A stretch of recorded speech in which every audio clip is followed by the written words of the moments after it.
അപ്പോൾ ഇന്നത്തെ good morning Gayathri. അപ്പോൾ ഗായത്രി, എന്താ ഇന്നത്തെ പരിപാടികൾ എങ്ങനെയാണ്?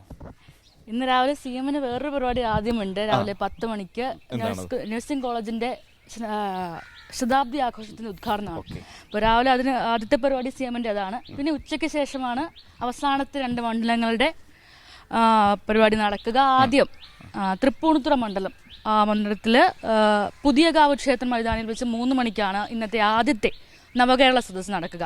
രണ്ടാമത്തേത് അവസാനത്തേത് Kunnathunad Kolenchery Saint Peter's College മൈതാനിലാണ് രണ്ടാമത്തെ പരിപാടി നടക്കുക. ആ പരിപാടിയോടുകൂടി നവകേരള സദസ്സിന്റെ 140 മണ്ഡലങ്ങളും പൂർത്തിയാവുകയാണ്. നമ്മൾ ഇന്നലെയൊക്കെ കണ്ടതാണ് ഈ പറഞ്ഞ കോൺഗ്രസ് മണ്ഡലങ്ങളാണെങ്കിൽ കൂടി ഒരു അഭൂതപൂർവമായ ഒരു ജനക്കൂട്ടം മുഖ്യമന്ത്രിയെയും മറ്റു മന്ത്രിമാരെയും വരവേൽക്കാൻ എത്തുന്നൊരു കാഴ്ച. മുഖ്യമന്ത്രി ഇന്നലെ പറഞ്ഞിരുന്നു, ഒരു പ്രതിപക്ഷത്തിന്റെ ആരോപണങ്ങളെ എല്ലാം തള്ളിക്കളയുന്ന ഒരു പ്രതികരണം ജനങ്ങളുടെ ഭാഗത്ത് നിന്ന് ഉണ്ടായി എന്ന് മുഖ്യമന്ത്രി പറഞ്ഞിരുന്നു. അതിന്റെ തന്നെ ഒരു തുടർച്ച തന്നെയാണ് എന്തായാലും ഇന്നും നമ്മൾ പ്രതീക്ഷിക്കുന്നത്. ആദ്യം തൃപ്പൂണിത്തുറയിലാണ്. തൃപ്പൂണിത്തുറയിലെ 3 മണിക്ക് ശേഷം മന്ത്രിമാരും സംഘവും എത്തും. അവിടുത്തെ ആദ്യം അവിടെ പരിപാടി നടക്കും. അവിടെയും ഈ രാഷ്ട്രീയ കാര്യങ്ങൾ സംസാരിച്ച് തന്നെയാണ് മന്ത്രിമാരും മുഖ്യമന്ത്രിയുമൊക്കെ മുന്നോട്ട് വന്നത്. അപ്പോൾ ഇന്നലെ ഒരു രണ്ടാം ഘട്ടം ആരംഭിക്കുന്ന ഒരു ഘട്ടത്തിൽ തന്നെ പ്രതിപക്ഷ നേതാവിന്റെ ഭാഗത്ത് തന്നെ തുടക്കത്തിൽ പറഞ്ഞിരുന്നു, വീണ്ടും അലമ്പാക്കും, ഇല്ലെങ്കിൽ ഞങ്ങളിത് അലമ്പാക്കും എന്നുള്ള രീതിയിൽ അല്ലെങ്കിൽ ഒരു കലാപാഹ്വാനമൊക്കെ പ്രതിപക്ഷ നേതാവിന്റെ ഭാഗത്തു നിന്നുണ്ടായിരുന്നു.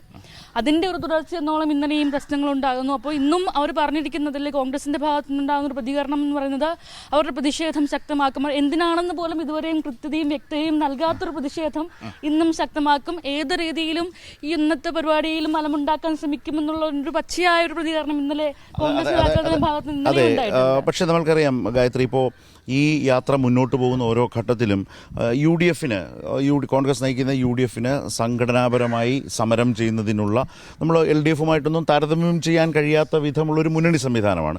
പക്ഷേ അതിൽ നിന്നുകൊണ്ട് തന്നെ മാധ്യമങ്ങൾ ഇതിനെ കരിങ്കൊടി പ്രതിഷേധം, അതുമായി ബന്ധപ്പെട്ട പ്രശ്നങ്ങൾ, അതിന് നേരെ DYFI പ്രവർത്തകർ പല സാഹചര്യങ്ങളിൽ പലയിടങ്ങളിലും അതിനെ നേരിടേണ്ടതായിട്ടുള്ള ഒരു സാഹചര്യത്തിൽ അത്തരം പല സംഭവങ്ങളും പലയിടങ്ങളിലുണ്ടായി.